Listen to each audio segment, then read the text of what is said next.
হরে কৃষ্ণ। এই সুন্দর প্রকৃতি ভগবানের এক সুন্দর সৃষ্টি।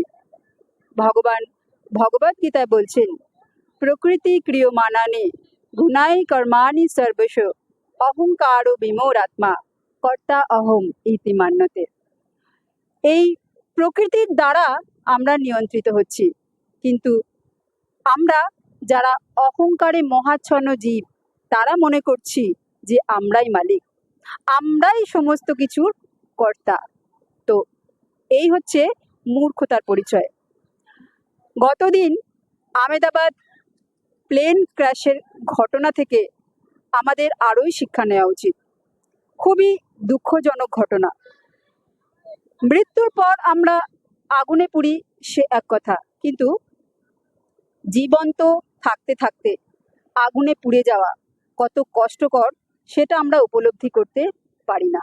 তো এই ঘটনা বা যে কোনো অ্যাক্সিডেন্ট আমাদের সাথেও ঘটতে পারে।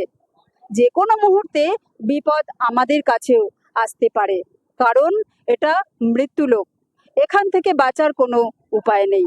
যদি আমাদের উদ্ধার করতে পারে, তো সে হচ্ছে এক আর একমাত্র রক্ষাকর্তা হচ্ছে ভগবান এবং ভগবানের নাম। আমরা তার প্রমাণ পেয়েছি যে সেই প্লেন ক্র্যাশে অক্ষত অবস্থায় ছিল এক আর একমাত্র শ্রীমদ্ ভগবদ গীতা। তাই আমাদের সময় থাকতে থাকতে ভগবানের শরণাগত হওয়া উচিত এবং ভগবানের নামকে আশ্রয় করা উচিত, কারণ আমাদের রক্ষা যদি কেউ করতে পারে তো সেটা ভগবানের নাম এবং শ্রীমদ্ ভগবদ গীতা। হরে কৃষ্ণ।